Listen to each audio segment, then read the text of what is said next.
1, 2, 1, 2. Coming off the top, y'all know how we do. Listen, I'ma drop a freestyle you can cherish. I'ma send a shout out to the host named Eric. Yo, he's never on some average shit. You know, Eric, he stays loud and passionate. I'm about to break it down for y'all with the clever song. Yo, shout the host named Thomas, cause he's never wrong. Yo, shout to John. You know that he's smart and quiet, unlike my freestyles, which cause a riot. I'm about to do it like this, cause the people love me. Shouts out to PHPUgly. It's called ugly cause it's not professional, but I'm about to come through and bless it with style. So let's do it when I'm spitting. I perfume the room. Yo, the segment of the show is called Doom and Gloom. That came from Thomas. Yeah, can nobody go beyond this? I get the mic and then I'm about to keep it like a promise. Yeah, and y'all know we fill them up with anguish. We talking about the PHP, the programming language. About to break it down, no exaggeration. What do y'all do for a living? Web applications. Okay, I can dig it. My words spray tight. They getting together on the Thursday nights. Yeah, when it comes to rhyming, you can call me the new dude. I spew true lyrics while y'all broadcast on YouTube. So let's get it. You know my lyrics are major. All up in the comments, they got plenty of haters, but they doing what they doing. Keep it ugly. We ending every show with the saying it's lovely. Let's go. Hey, shout out to y'all. Peace to the whole squad, man. Hope your channel is doing real well on YouTube. Hope you guys are having fun. And it was an honor and blessing to do this little custom freestyle for y'all. Hope you enjoy. Stay up. Yeah. Come on. Hey.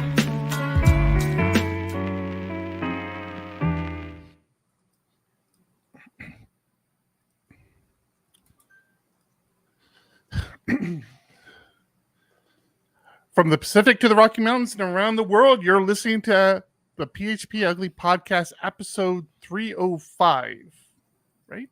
Flawless. We are three real-world, everyday developers who make a living with a PHP programming language, which we use to create legacy code of the future. We live stream every Thursday night around this time, and you can participate in that live stream by joining us in our Discord at discord.phpugly.com, where we and a bunch of our listeners hang out throughout the week and continue this very party. If you are watching us live, hello and thanks. Please keep in mind, although pants are optional, a sense of humor is required. Keep your hands and arms in at all times and enjoy the ride. Pants are not optional. We would like to thank a few. I lost my train of thought there. Damn it! Don't interrupt me, Tom. We'd like to thank a few groups for helping us make this stream just a little better. First, our Patreons on Patreon. If you'd like to support us on Patreon, you can go to patreon.com/phpugly, where we have support levels starting off as low as $1. We also have a couple of sponsors. HoneyBadger.io, who's been sponsoring us now for over a year, and Cloudways. We'll talk about all of them a little later in the show. For now, allow me to introduce myself. I'm your humble host, Eric Van Johnson, and with me tonight, the ointment to help reduce my itching, John Congdon. You are getting much better at this opening thing. And the man who recently learned a retinal exam and a rectal exam are two very different procedures. Tom Rideout. I think I have a broken rib. That was a serious rectal exam, then. You might not have been doing that right. Deadly serious. So is that why you've been huffing and puffing and having trouble breathing and now coughing off to the side? Yes. How did you break a rib? Rather not get into it. Why did you say save it for the show? For real. You could have told us before the show. Nope, wasn't going to do that either. I'm so confused. All right. Are we moving on, or do you want us to pull it out of you? Yeah, we're going to pull it out. Did you fall down walking? Was it an old man thing? No, it was not. It was... Did you stretch too far? Yes. Was it tying your shoes? While on the floor, while someone was standing on my back. Oof. Oh man, it's not great. Okay, I've got some recognitions I've got to throw out there. First off, I want to thank Bruce in our Discord for making a few suggestions on my intro. I do think that. Thank you. If you're in our Discord, you would have been part of that conversation. A few people contributed. I was waiting to see if you were going to say it. I was like, is he going to bring it up? The whole legacy code thing? Also, I want to take a moment, and I haven't shared this with either of you, but you two might already know it. I don't know. You haven't said anything if you did. Take a moment to welcome all of our new listeners, because this past week, Nuno from Laravel tweeted out how he likes listening to the show. And all of a sudden, we started getting all these YouTube subscribers, all of these followers on Twitter to our PHPUgly Twitter handle, which I don't know why you'd bother following it. We don't tweet on it. We just let you know when the stream's starting. But yeah, he gave us a mention. Even fucking Steve got in on the thread and kind of supported Nuno's recommendation. So for those of us who can't remember who they've insulted, who is Nuno? Nuno, we were just talking about. Well, he works for Laravel. He was the first Laravel employee, right? No, second. And he's the one who does Laravel 0 in Pest. That's Nuno. Okay, yeah. Yeah. Good guy. I met him at Laracon, New York, one year. Really nice person. Genuinely a good person. Unlike some of us. Tom, how are you? Oh boy. So there was kind of a dramatic shift this week. I don't know if you guys caught it, but the sort of community at large with developers has decided that Chrome is the bad guy and we're all moving to Firefox.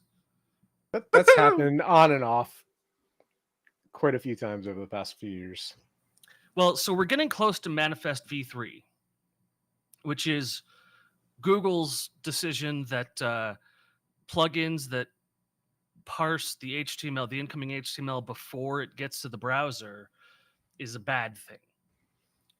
However, plugins that parse that information before it gets to the browser are the ad block extensions. Obviously, well, Google, not just the ad block extensions, not just the ad block extensions, but obviously Google doesn't want people to be blocking ads because they are an ad company. That what they sell is advertisement. So I'm running Firefox now, which is why I forced you guys to join Zencastr Classic instead of the new Zencastr, because the new Zencastr does not support Firefox for some reason. I find that hard to believe. Yeah, I did too. That was the last thing I expected after all of the changes that I made for today's podcast. All of those changes being a complete reformatting of the OBS stream. You have to watch the live stream to appreciate it, because it won't show up on the YouTube recording. AI is going to remove it. You also, it's hard to appreciate that the Eric has very little experience with color theory, and it's all the same color. Yeah, that's not good. That's the bad part about it. What is all of the frames just bleed into the background. There's no definition around any individual components. Whatever. So now you're criticizing. Eric, good job. I know you put some time and loving into this. So did I. His mock-ups were impossible to follow. They did mostly include thumbnails of the three of us, and then 80% of the rest of the page was content that was not related to the conversation.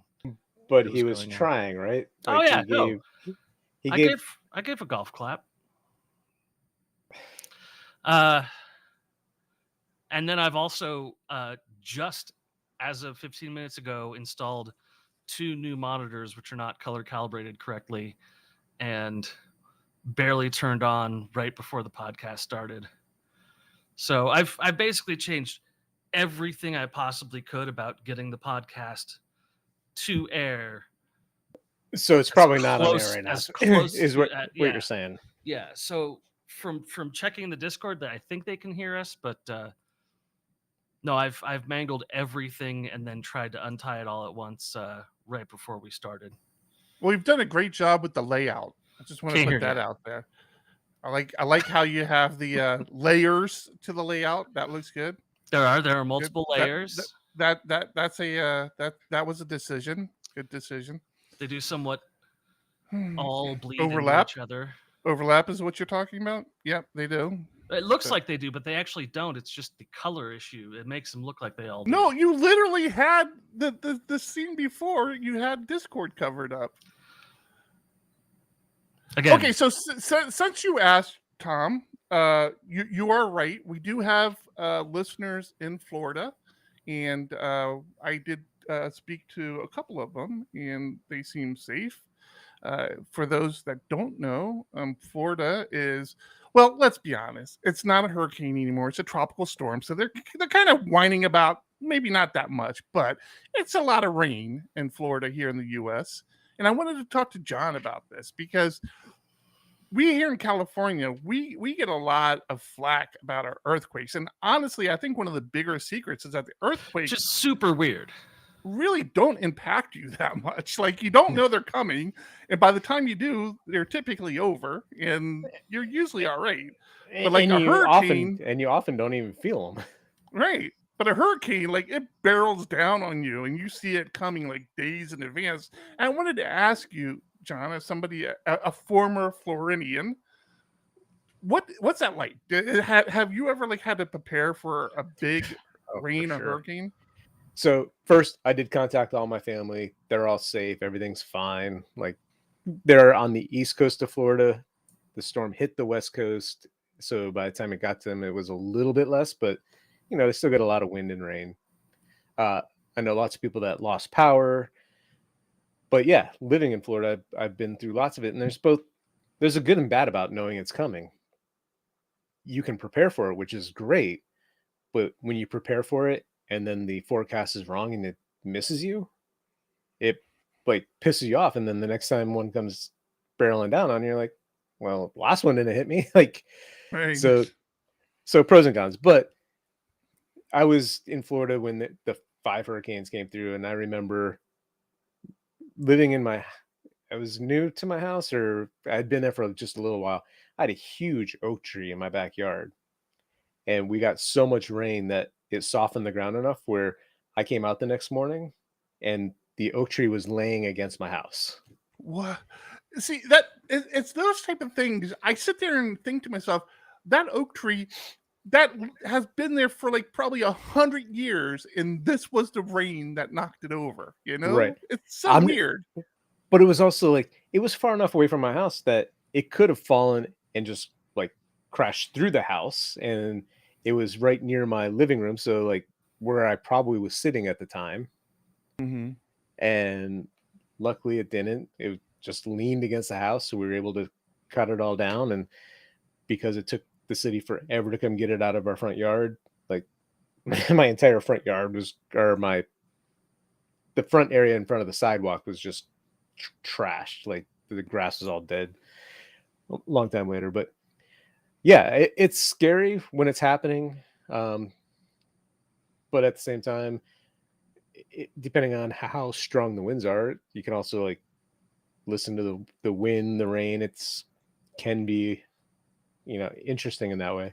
That's one thing I do miss a little bit, is the rainstorms. Yeah, I miss because you don't any amount of variety. Yeah, no, it's pretty great here. What? Where? What are you talking about? In not San Diego, where all you get is this, daytime or nighttime. No, it's like I miss it a little bit, but if I had to go back to Florida to have it, it's like every single day every single day in the summer sucks. I'd rather be here, but the occasional. Saying go to Florida. Exactly.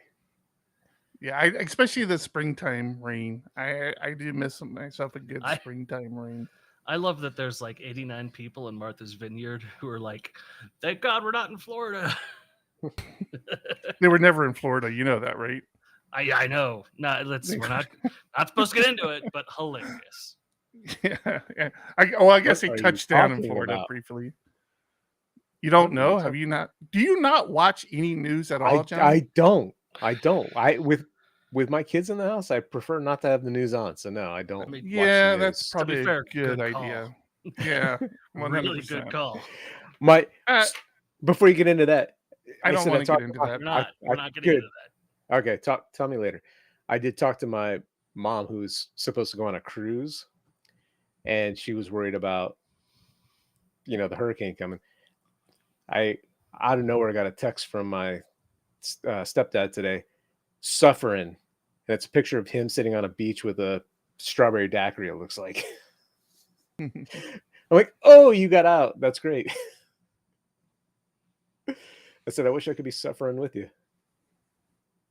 Here in San Diego, where we don't do daiquiris on the beach. Yeah.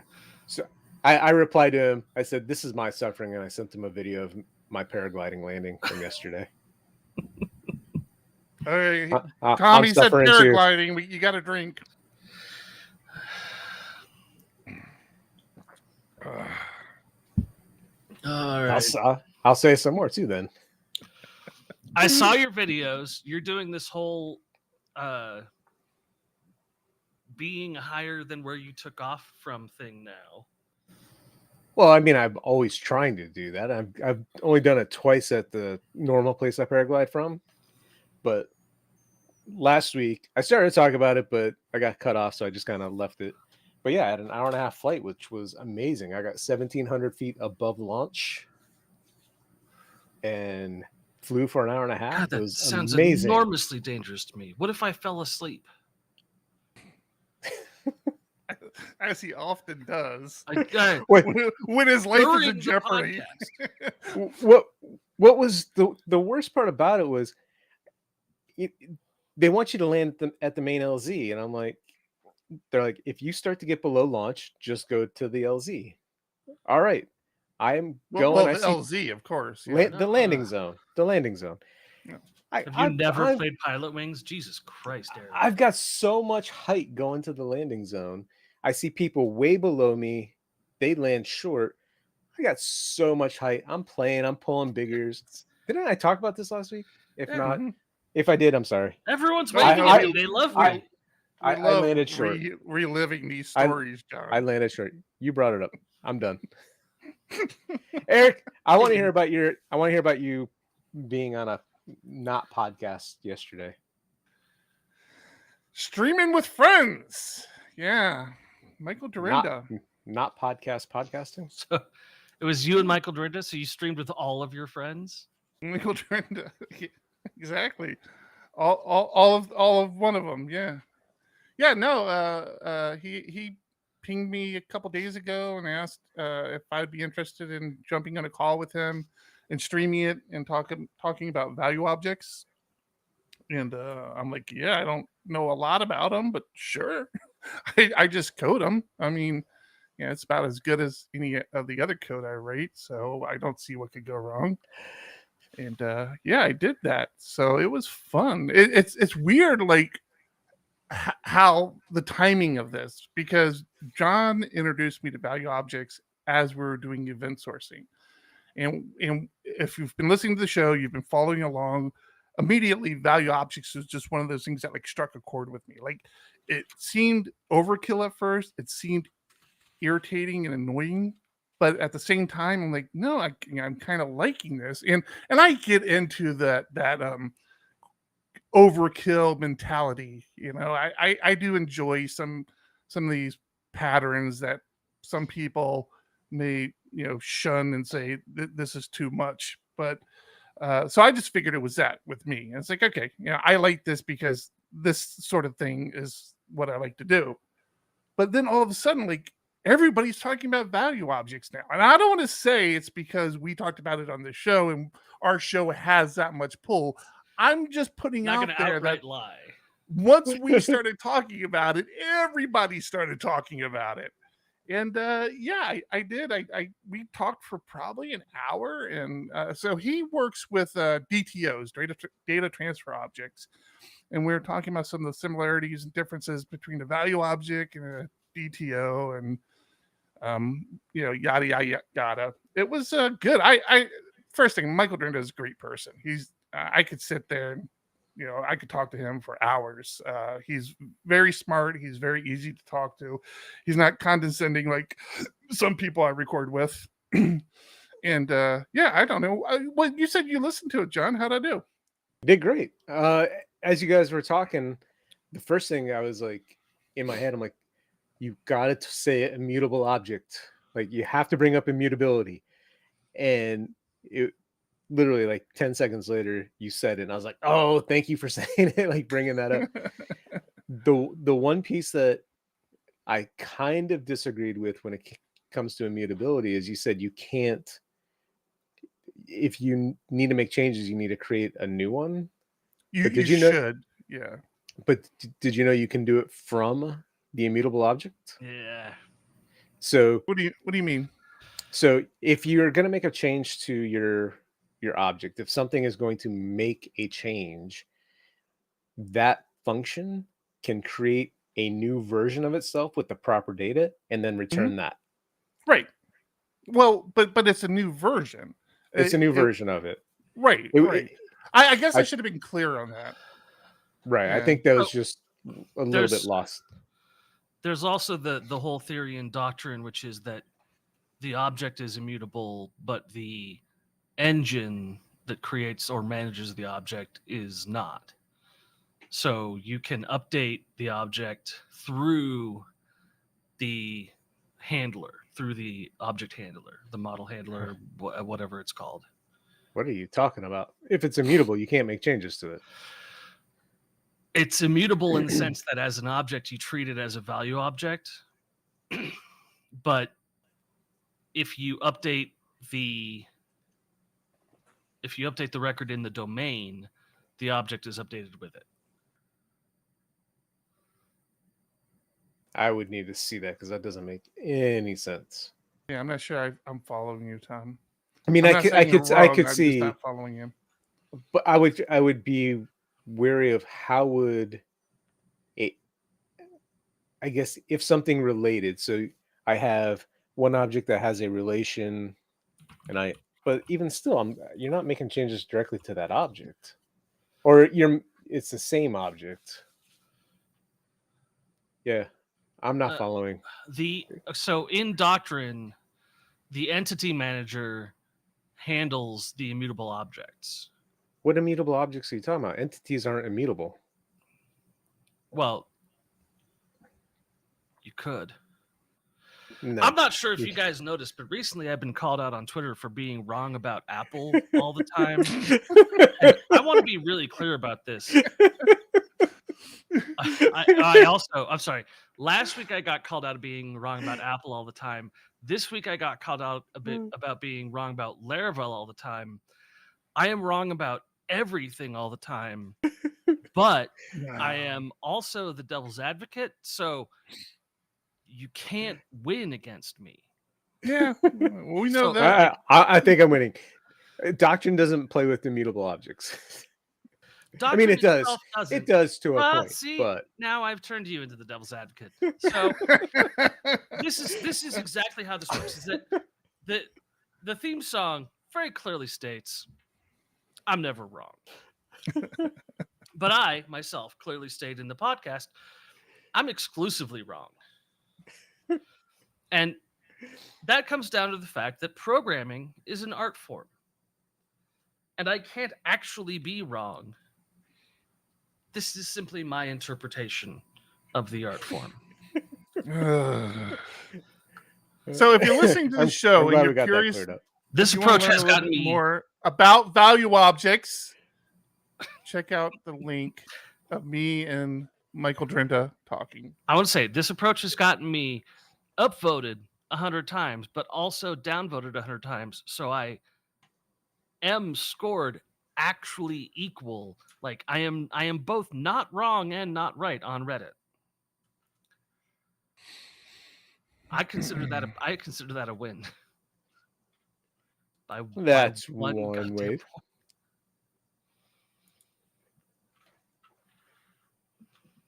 Speaking of winning, Tom, are you part of the PHPUgly Chess Club? No, that is entirely me losing.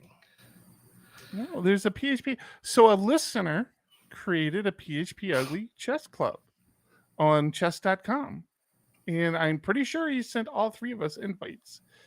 But if you didn't get an invite, I think you can just go join yourself. Does it Yeah, count if I I got think- an invite and pretended I didn't? Well, I think there's also a link in Discord. If I am not believe mistaken. you're correct, actually. See, you should join our Discord server at discord.phpugly.com. Yep. In the games channel, there's a link, an open link to anybody who might be interested in joining the PHPUgly Chess Club. And yeah, it's It a thing. is pinned in the gaming channel. If you And would like to check it out. I've already played against a few listeners, and it's been fun. I really got to build up the courage to just start moving pieces around and learning. I've played against John. It was not fun. It needs to be a balanced game. We played what was determined by the AI. Is that so to the be pieces don't fall off? It was determined to be a balanced game. And on my second move, I got a message from John that said, "Ha ha ha, I just won." No, did not happen at all. I think Also, it might have been a dream I had. Also, I'm having horrible dreams about losing at chess. so. I think I played MikePageDev on Discord. Well, he And- started. Yeah. He beat me handily, and then was like, "Yeah, if you want some tips on chess, let me know." In other words, that's what we should do. He- We should have. Can you do lessons on chess.com? Can we have like a PHPUgly club tutorial day? There's How to already lose at lessons chess. on chess.com. But you can't talk to people and ask questions. That's my big thing. It's like I have questions I need answered. You can do that. That's a paid service. Well, Also, let's I don't just have talk. the butt plug collection that would require. How have you not heard this? That the chess world is destroyed the last 2 weeks by I have. allegations of vibrating butt plugs. Oh, that I've heard. That I have heard. So don't give me a weird face. That was one possible theory. It was one possible theory that kept getting weirdly more and more possible. Where no one would deny it, and then someone was like, if I literally said it, I would get in trouble. Anyways.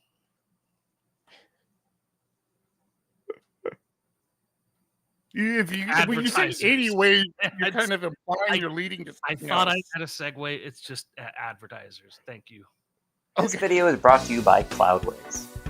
We are all developers and love to write code, but managing the servers that code runs on can be a time-consuming and error-prone process. Cloudways helps you spend less time managing your servers and more time doing what you really want to do, coding. You only need one account to manage servers on multiple platforms and for multiple customers. Pick just the server size and location that makes the most sense for you and your customers. You can even estimate your costs for your server before spinning it up. Cloudways offers peace of mind and flexibility so you can focus on growing your business instead of dealing with server management. With Cloudways, you get an optimized stack, managed servers, backups, a staging environment, integrated Git, pre-configured Composer, 24/7 support, and a choice of 5 different cloud providers: Amazon Web Services, DigitalOcean, Linode, Google Cloud, and Vultr. Get a discount of 20% for 3 months using the code PHPARCH. Check them out today.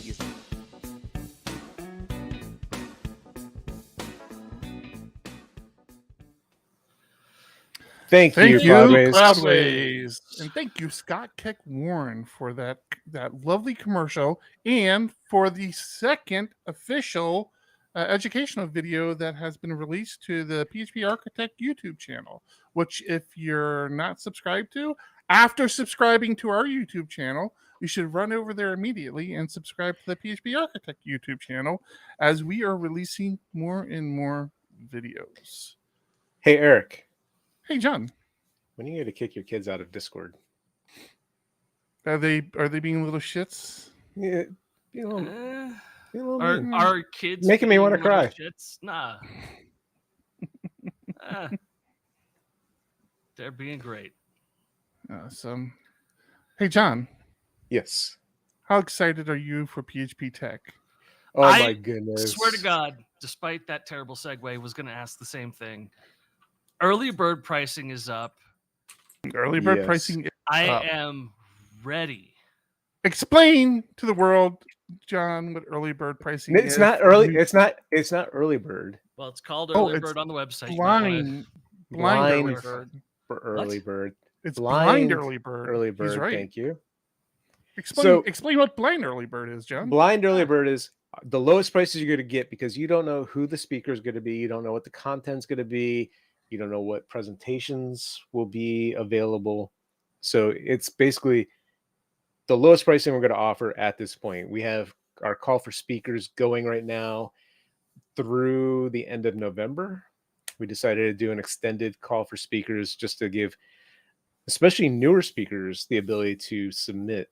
So if you are interested in talking at a conference, please submit your proposals, your abstracts now. And then we're going to do it for a little bit. We have some seasoned speakers that are going to review the abstracts. We'll leave comments and we will send those comments to you to give you the opportunity to make changes to your abstract. That's an important part that John just brought up. You don't have to have your complete talk done.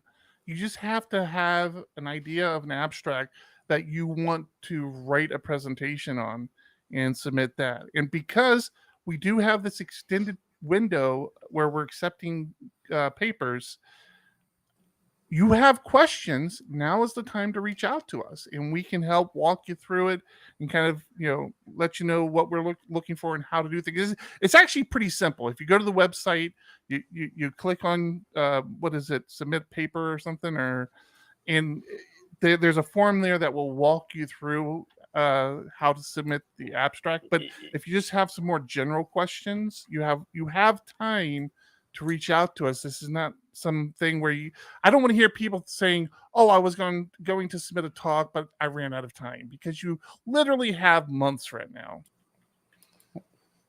Exactly. I feel called out.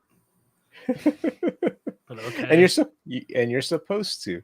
So anyway, blind early bird pricing, lowest pricing we're gonna have. Even better. I can do one better than this. I'm not called out.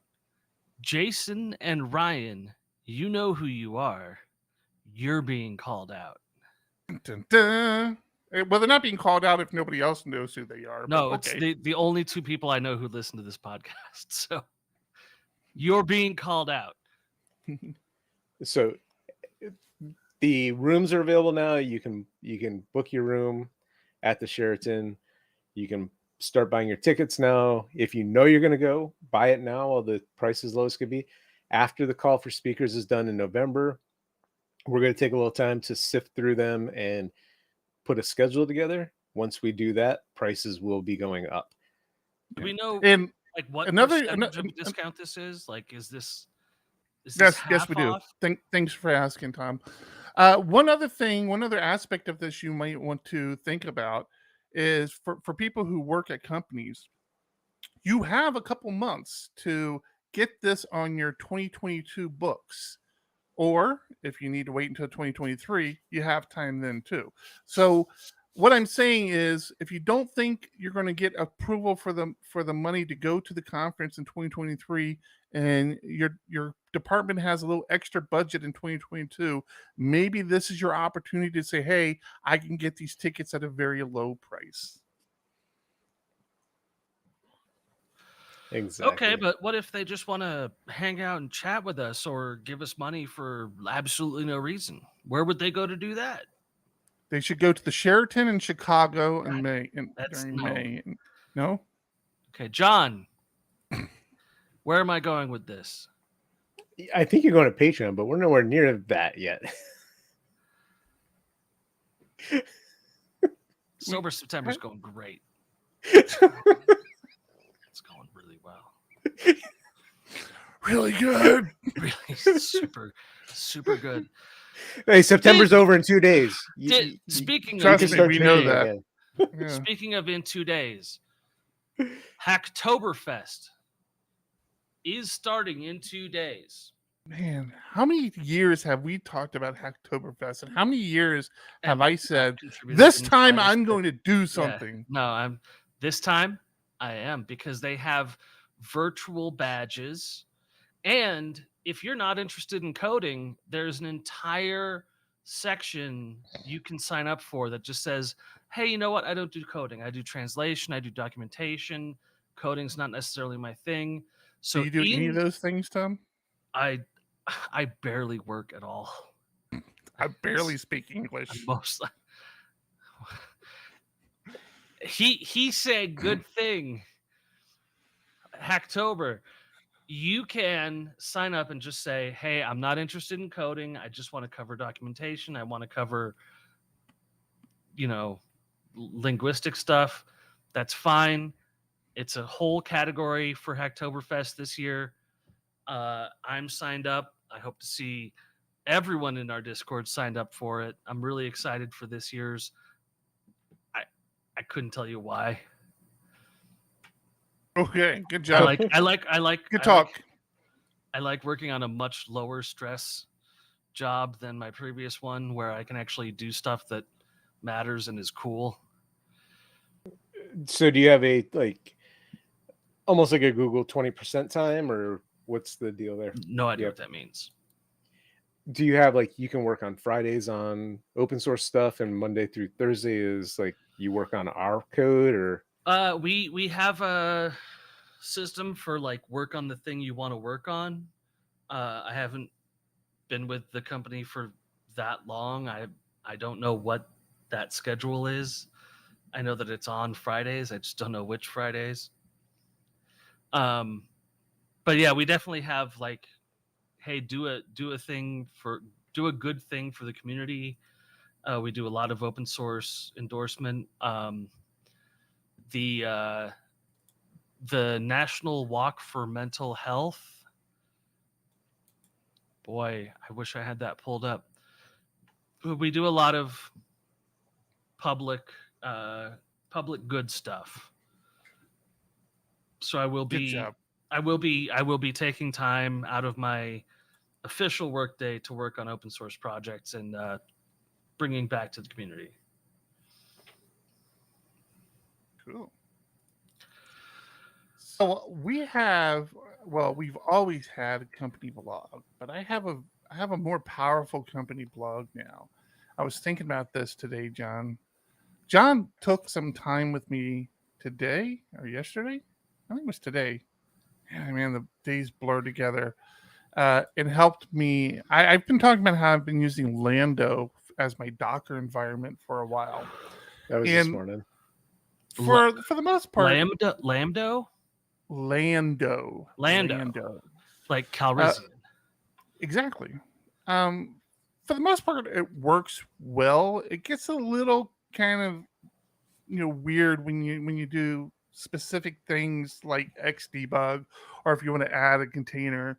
But I've managed to work through most of them, with the exception of xdebug. I tried for weeks to get xdebug working, and not that it makes a difference, but I was also using PHP Storm, so I'm still not super familiar with PHP Storm. But yeah, I just there was some documentation to get Lando working with PHP Storm, Lando xdebug and PHP Storm working together. And I tried following it several times. I tried figuring things out on my own and spinning my wheels. And it wasn't like this. It wasn't this. If I don't get this working, I can't continue to work on my code. I would try it for a while. It wouldn't work. I'd go back to DD commands, so which we'll talk about more later as well. But I'd go back to with DD commands and just doing the old school way of doing debugging. And then John jumped on today, and I think to my credit, it wasn't super simple to get working. It was not. But we did get it working. So the one thing I want to do is I want to reevaluate what we did, because I think we might have overdone a couple things that may not have been necessary, and see where what actually needs to be done to get it working. And then I'm probably going to post that to the PHP Architect blog. If you're interested, so Lando and Xdebug with PHP Storm. I'm going to get a post on the PHP Architect. And the PHP Architect blog is another thing. We talked about the YouTube channel earlier. The PHP Architect blog is something I'm trying to get a little bit more momentum to. I think John and I talked about it, and starting next month, we're going to start posting our magazine's editorial to our blog. So if you don't subscribe to the magazine, I don't know why you wouldn't. It's kind of a crazy thought, but if you don't, you'll still be able to read the editorial and get a more comprehensive understanding of all the wonderful knowledge that you're missing out on. And I see that as being beneficial to everybody. I concur. Should I just continue talking? I can continue talking, Tom. So the Lando documentation was lacking in a couple of areas. So I'm interested to see what you're thinking we overdid things on. Well, we went down a couple of paths. I'm wondering, the one thing I think we overdid is we created another PHP INI file, which we had. Well, we had to tell your Docker container what the remote host IP address was. You think? So yeah, prior to that, because I had you pull up a PHP info page, and that remote host was not set at all. So it defaults to localhost. So we needed that. But localhost was actually correct, wasn't it? Nope, was not at all. It ended up being that Lando host IP address or whatever that variable was. So your Docker container didn't know how to get back to your host without that PHP INI file. So that Docker, okay, so maybe that was something I still didn't understand. That Docker IP address that we now had, I thought that was the public IP address for that Docker container that was running on. You're saying that was my IP address? That's your Linux IP address. So Docker, being the container, needs to know, how do I get back out of the container to talk to the client or to talk to your operating system? So we set your... So that definitely was needed then. The biggest thing that was missing from the documentation, actually, that whole piece was missing. That was missing, but from the other source we went to get that INI file, it was missing setting the mode to debug. Oh no, we set the environment very well. The environmental, yeah. See, that's what I was wondering, because all that Xdebug stuff that we were using was baked into Lando, or baked into the images that I was pulling in for Lando. So I'm thinking that maybe it's even worth figuring out how all that gets pulled in, going to the Lando project and updating it there, because I can't think of a scenario where our config, because we're not doing anything crazy with Lando. I can't think of any scenario where what we did to implement it doesn't apply to everybody. Like, nobody could have gotten it working out of the box, because I'm not doing anything weird to the Lando configurations. As a matter of fact, most of it is just a recipe that I'm pulling in from for Laravel. Right, but the only way that Docker or the way Lando is enabling Xdebug, it's not a Lando Xdebug thing. It's just a Docker extension enable Xdebug. So it's just a generic Xdebug configuration coming in at that point. Well, but I'm talking about that IP address that we figured out. Right. That's part of the INI file that doesn't exist. So by default, it uses localhost.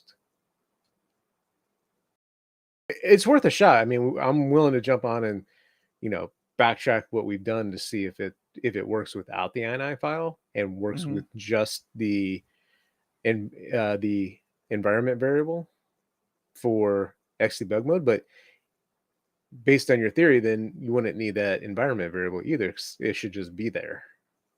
Right.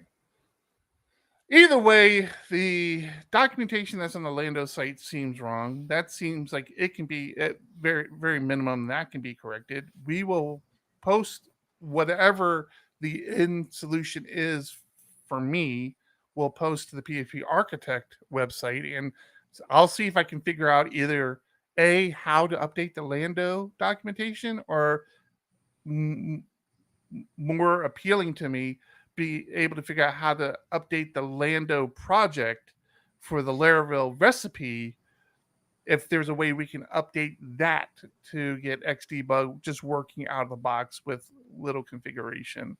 So I have high ambitions, and hey, wouldn't you know, it's almost October and Lando is an open source project. There you go.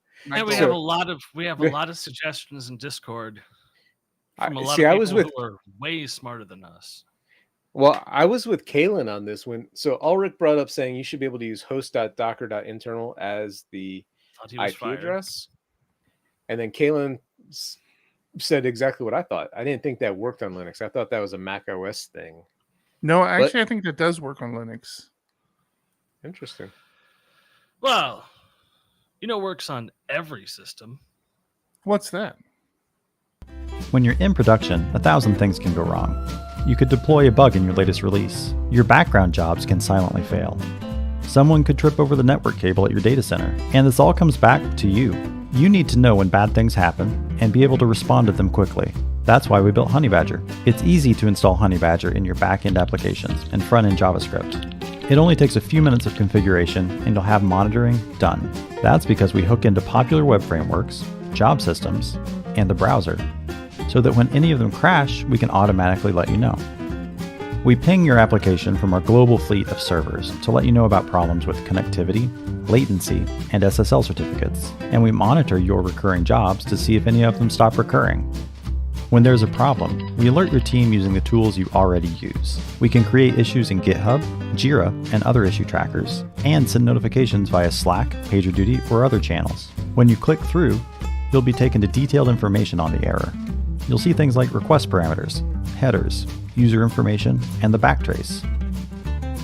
Click on any line of the backtrace to view it in GitHub, Bitbucket, or your local editor. When you fix a problem, just mark it resolved and follow up with the affected user. That's Honeybadger. We're the monitoring tool for web developers who'd rather be, well, developing.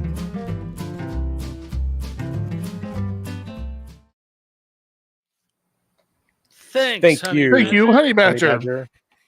So we're talking about Xdebug, and I had to use it heavily today, and I was so frustrated. I literally wanted to throw everything off my desk.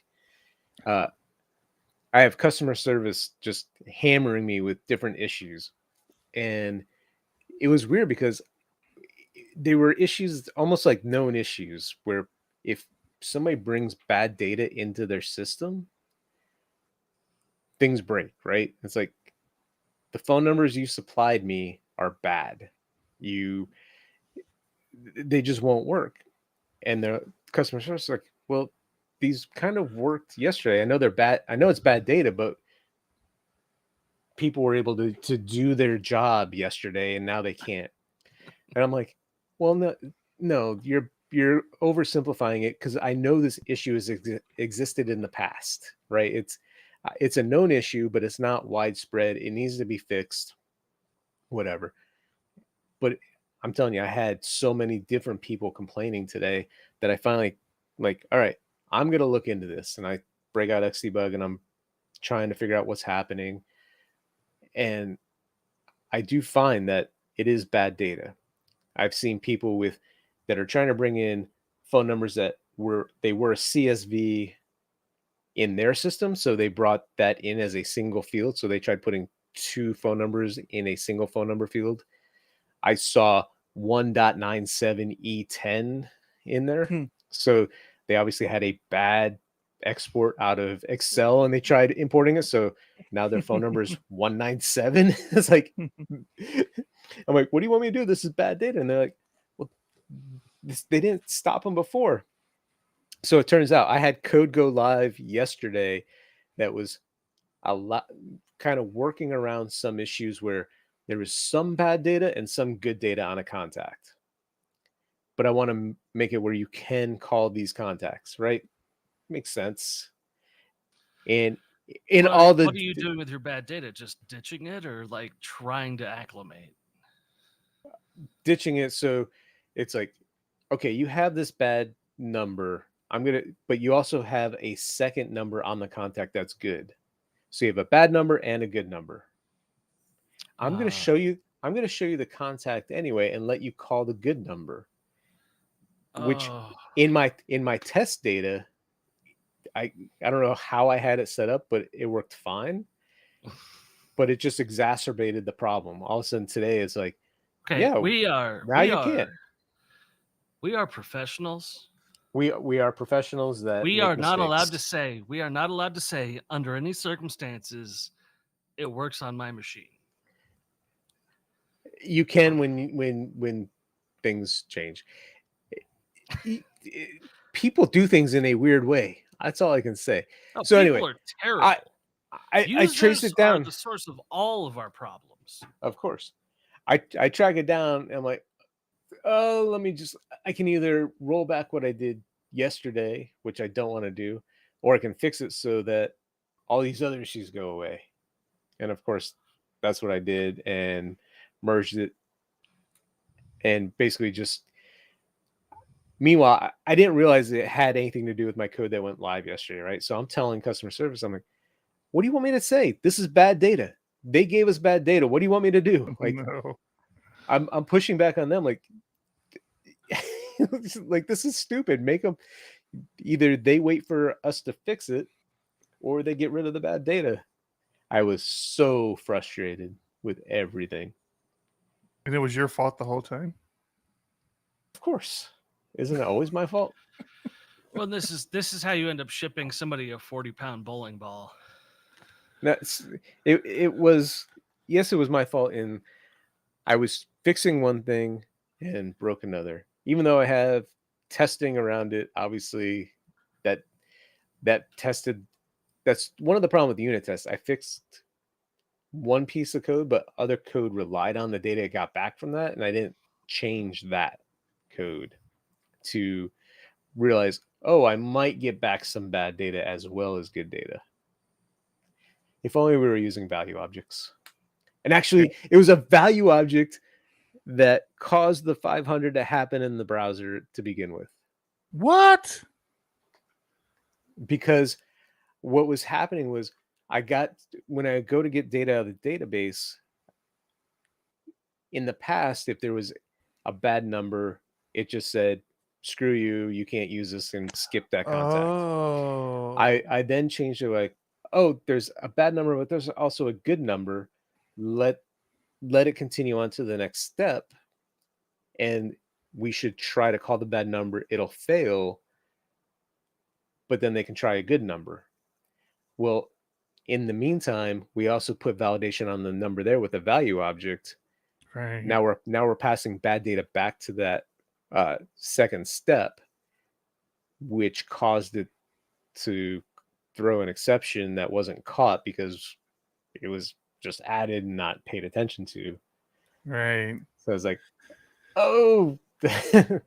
Yeah, that's the other aspect of value objects, right? You really need to kind of think things through a little bit, and how you're going to handle like when validations fail. That's one of the things I need to go back through and do a little better job at handling failed validations through not only value objects, but there's a few spots in my code I need to go back and refactor, which actually segues into my next little piece, refactoring. Man, I tell you, I spent a good couple hours this week just refactoring.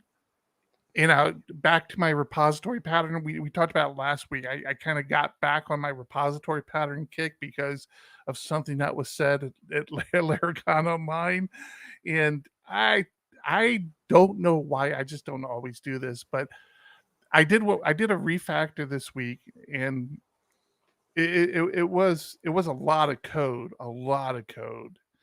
and I felt like I was getting in the weeds. I love refactoring because I know I have like a working application. So if I move stuff around and try different patterns and the application isn't working anymore, I know it's not the code necessarily, right?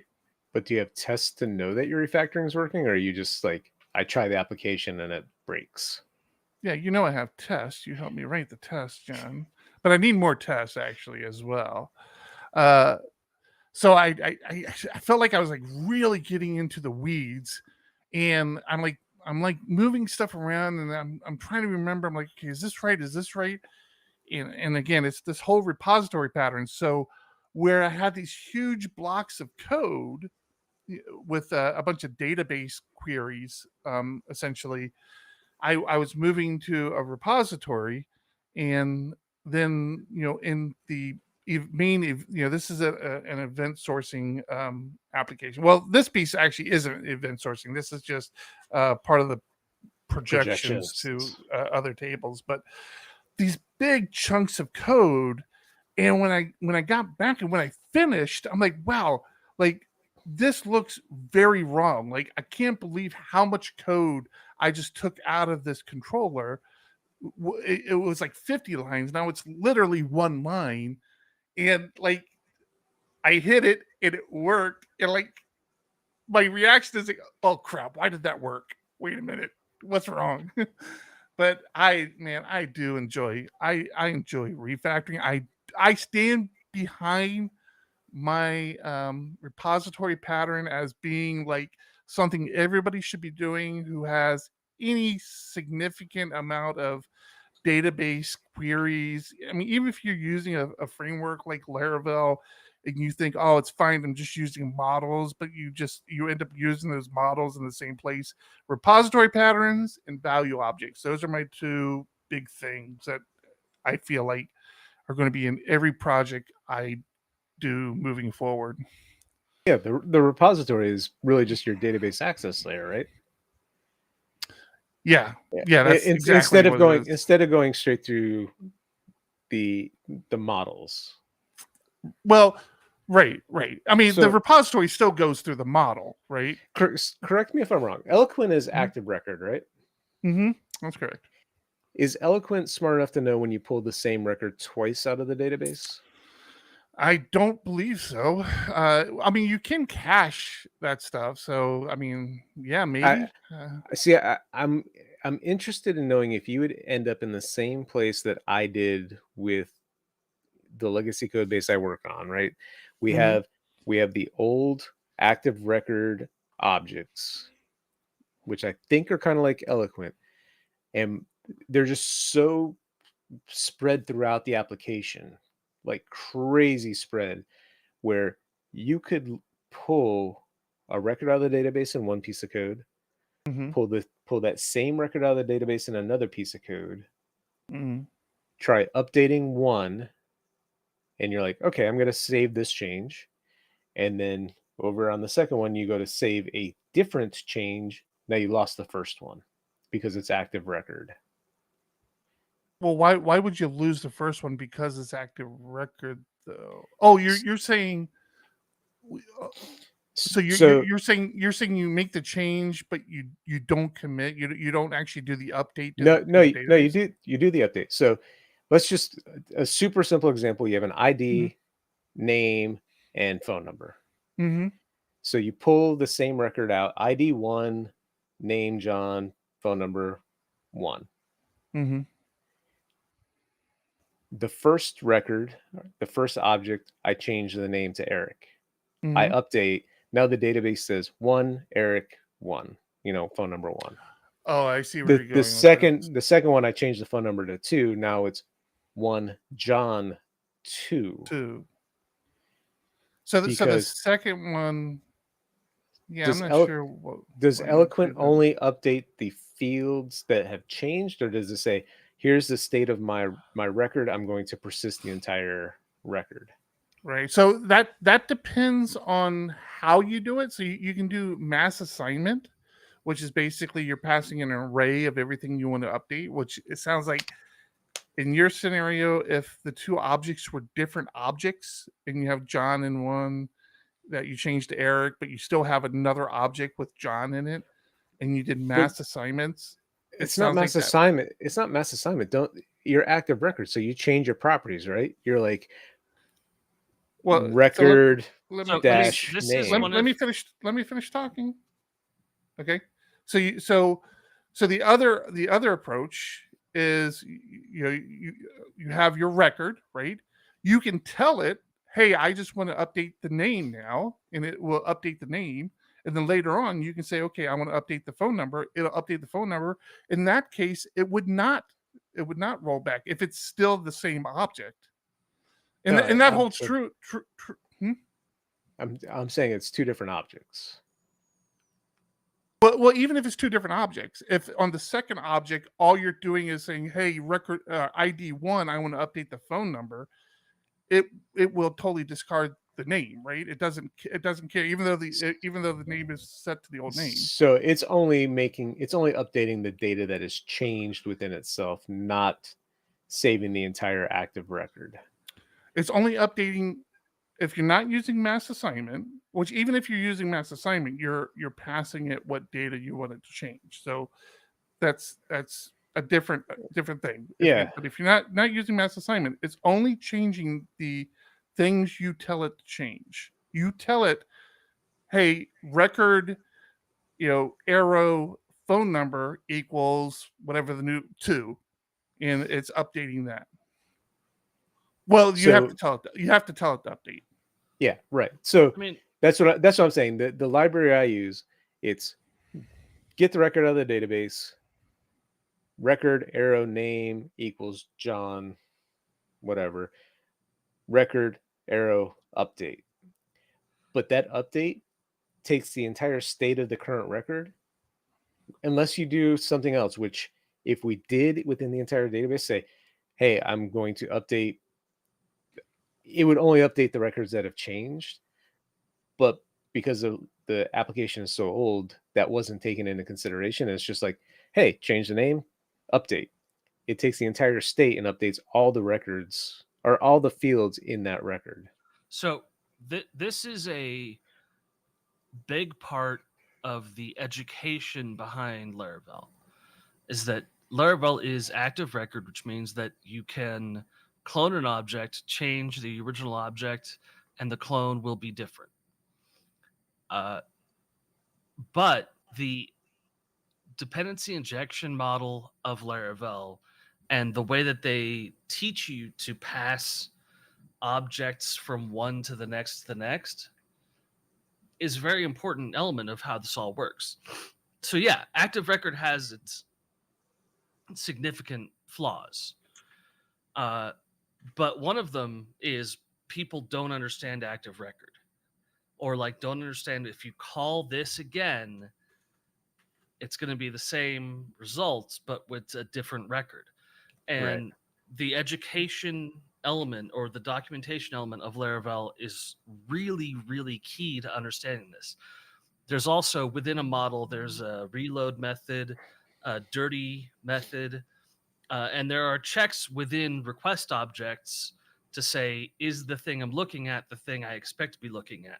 So there's a lot of magic that tries to cover up that it's an active record system, and you can absolutely fuck that up. But all of the instruction along the whole path of how you use Laravel is basically saying, this is active record. Make sure to pass the record, not reinstantiate it. Yeah, you're saying that, but when you're going through a whole series of when you follow a stack trace that may be 10, 15 layers deep, and on level 3, you pull a record out of the database and you make a change, and then you keep going down into the stack trace, and you're now at 10, and you pull that same record out of the database, you have two different ones. The problem is the library. Problem. So it sounds like Eloquent has it solved in knowing the dirty state and only updating the fields that have changed. So as long as you don't change the same field, you're safe. Eloquent has a dirty state that it passes around as if it were not active record. It tries to cover those bases, but it will not be able to cover all those bases because it is active record at its core. So if you follow the documentation, you're always passing a record to the next level, to the next level, to the next level. Right.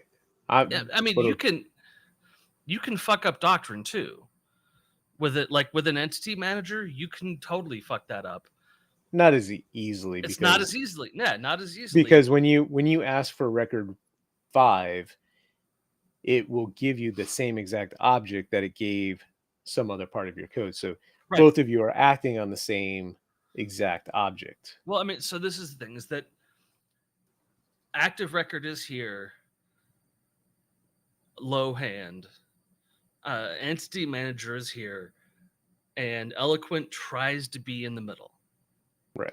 Where Eloquent tries to say, you've dirtied this object, but they make no guarantees because it is technically active record. Gotcha. Now, like, that's one of those things that people will endlessly fight about is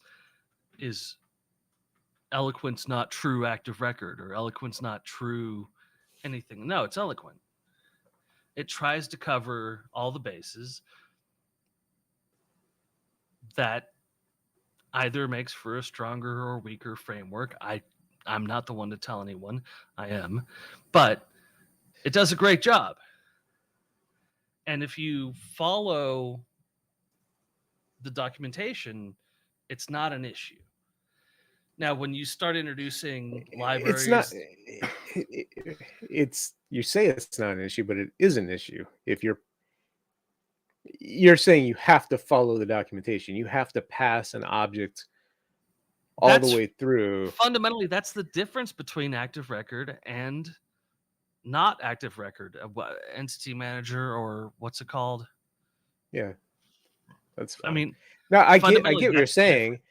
Ideally, I would be passing the object that I'm going to use again. Again, we're going back 10, 15 years where the code was originally written. It's like you write something over here and you're like, oh, I just need this record out of the database. I get it. I make my changes. I update. I'm done. Years later, you write over here, oh, I need to get the record out of the database, update it, and I'm done. And at some point, you connect this piece of code to that piece of code through some layer of other objects without realizing it. It could cause an issue. Each solution solves a different problem. Yeah. Active record is considered faster with a lower memory overhead. Entity managers are considered slower with a higher memory overhead, especially when you start getting into complex relationships. But Eloquent is a nice in-between. Gotcha. Eloquent can signal that a relationship has changed to an active record that has already loaded a relationship. Yeah, I did that too. I did that manually, and it's only used in like 1 or 2 places in the code because I look at it now. I'm like, what the hell was I trying to do here? Like, I know what I was trying to do, but it's just in Eloquent. It was a nightmare. Don't have to think about it. Yeah. And it's made very clear that you're eager loading or not eager loading a relationship. Yeah. You know what I am eager about, though? What are you eager about? What's that? Our patrons on Patreon. Patreons on Patreons. Or Vice versa. Patreons. Flip it and reverse it. Our Ellis fish. got it. Our fish. The last of the fish. I'm debating whether or not I'm going to start off with Halloween right off the bat, or if I'm going to lead into Halloween. I don't know if I want to do two Patreon things next month, but I might have to. I just noticed that the start of the loop, Can't you just start Christmas like now? the Like, start of the right, loop has Tar- a fish Target pooping. is, Costco is, right? Do you see that? Exactly. Do you see the fish pooping at where, like, right where the loop starts? There's a fish. This is why you pooping. want to tune into the live stream. You can see fish poop. Since we have the Patreon page open, and thank you again for all of our supporters. We do greatly appreciate it. I shared with our PHP Architect employees today some PHP Architect desktop backgrounds. If Discord, if you're interested, let me know and I will throw them in. Oh boy, that our the number Discord. 3 background is great. Really? Are you being facetious? Nope. Or... Number 1 and number 2, I don't care about. Number 3, I loved. Thank you, man. I forgot you're even in our Slack. I just right here. You're in our Thank you Slack. too. All right. So There. I'll you know what? Screw you guys. You guys don't get an option. I'm just gonna put this in our Discord. If you guys want to use them, you can use them. I actually like number 1. Number 1 has grown on me a little bit. But yeah, a lot of people like number 3. Number 3 seems to be the front runner. We'll call it most sure. people. Yeah. Now I gotta find them again. I think I know where they're at, actually. Yeah, they're right there. That's true. Why did you like 3 so much more than 1? I mean, I like them both. My explanation is not that interesting, but honestly, I've been watching Gravity Falls like a lot lately, and it just reminded me so much of Gravity Falls. I don't know what that is, so I know. I know, and your children in Slack will lose their minds.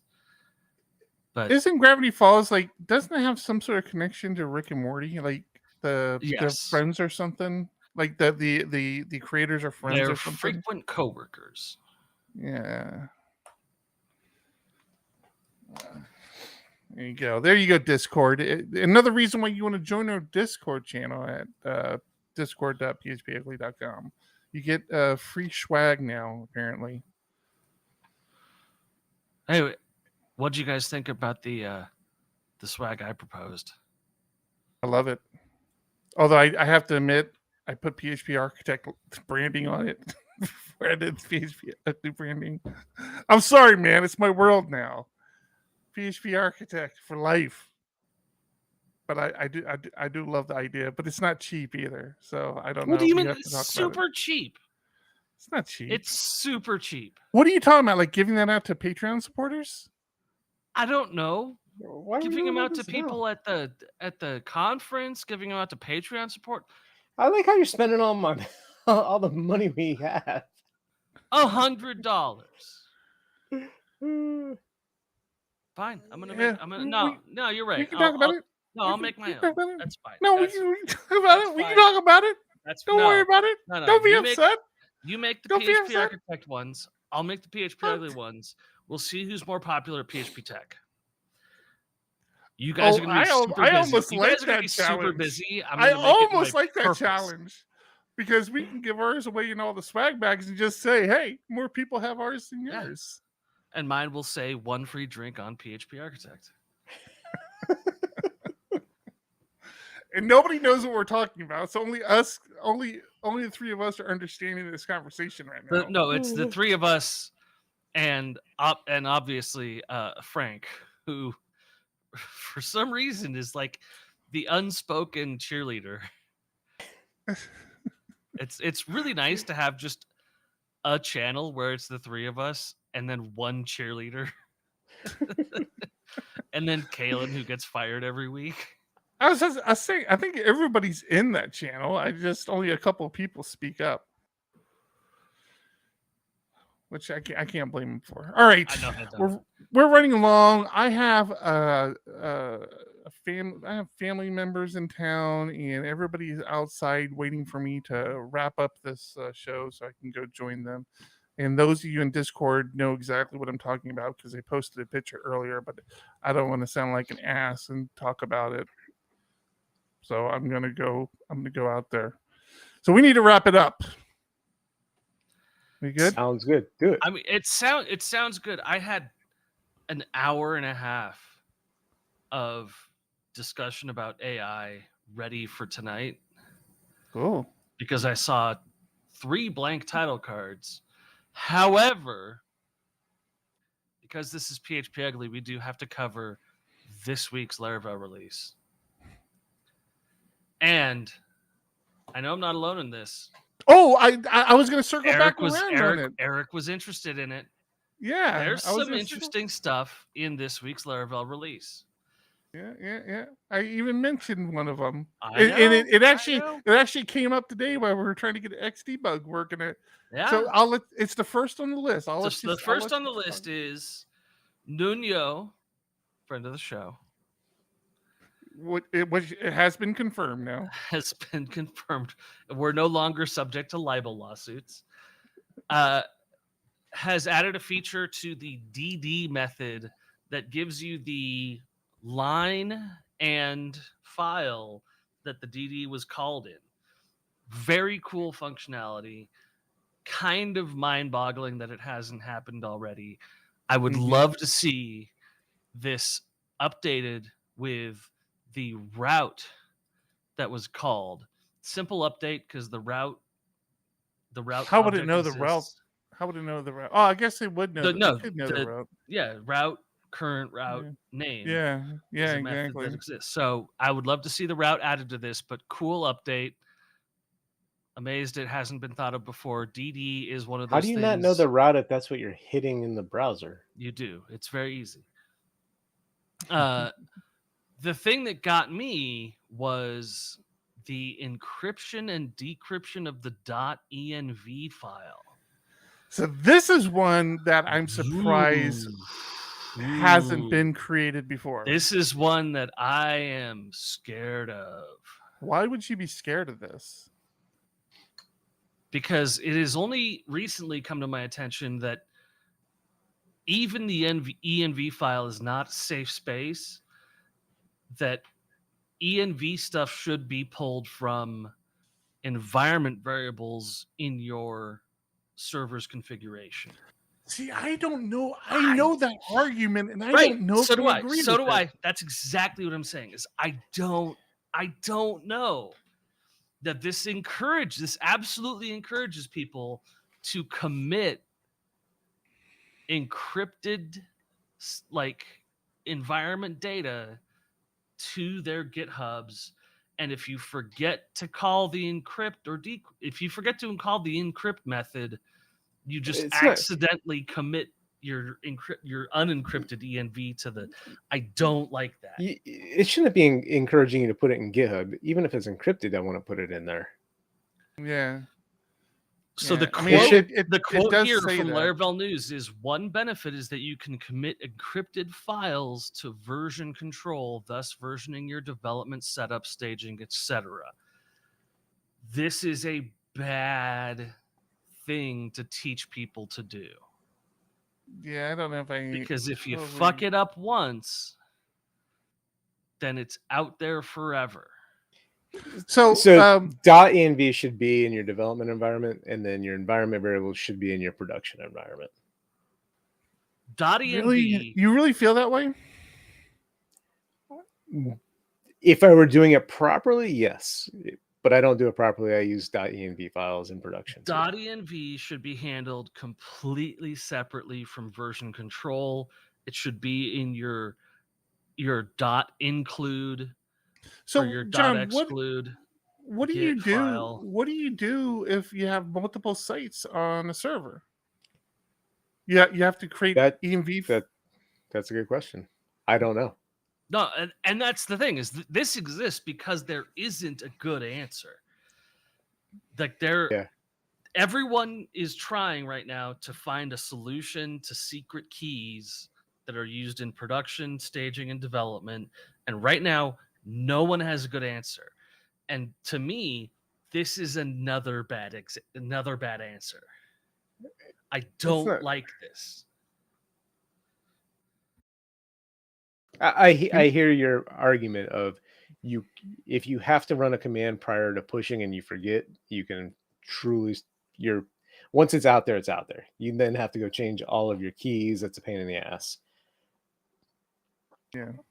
But to answer your question, Eric, I don't have a good answer for multiple sites on a single server without having to know what sites are there and make sure all your environment variables are completely different.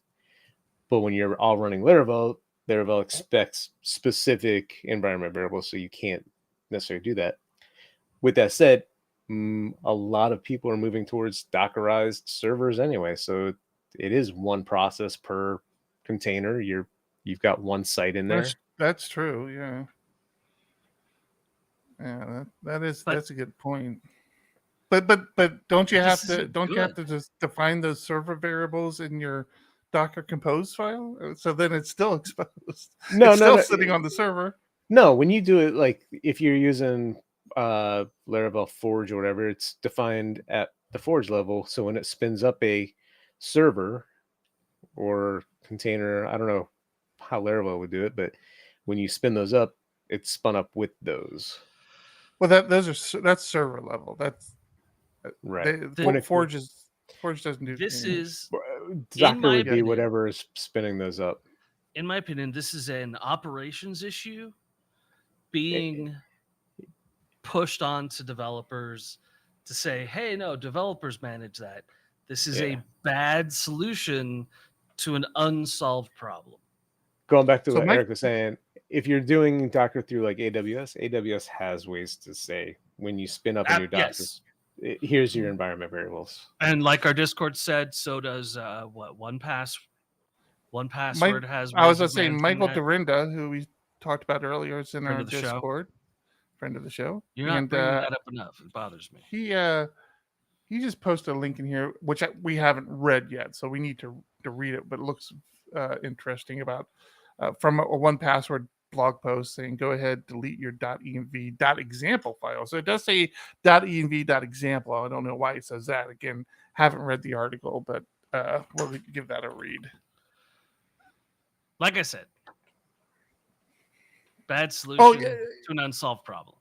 So anything else you want to talk about in this release? Because I have one more thing I want to touch on. I'll pass it to you. The rest of the stuff I can wait till next week. So the one thing I'm not seeing in here, and I don't know if I missed it, maybe it was already released, or maybe it just hasn't been released yet, is in Laracon Online, and I talked about this last week, Taylor talked about basically Laravel coming with a UUID trait for models. We did discuss that last week. And I thought that might have been coming out. I thought I saw somebody say it was tagged for release, and I don't know, maybe I missed it coming out, or I thought maybe it would have come out with this one, but I'm not seeing it in this article. So maybe this isn't a complete list of everything that was released, although it does look like it is. So that's the one thing I'm waiting for, is that, because I like UIDs and use them a lot, and it will be nice to have that. All right, that's it. I'm calling it. This horse is dead. We're going to wrap it up. Episode 305 is in the books. I'm Eric. I'm John. I hurt so much. Keep it ugly. Keep it ugly. 1, 2, 1, 2. Coming off the top, y'all know how we do. Listen, I'ma drop a freestyle you can cherish. I'ma send a shout out to the host named Eric. Yo, he's never on some average shit. You know Eric, he stays loud and passionate. I'm about to break it down for y'all with the clever song. Yo, shout the host named Thomas, cause he's never wrong. Yo, shout to John. You know that he's smart and quiet, unlike my freestyles, which cause a riot. I'm about to do it like this, cause the people love me.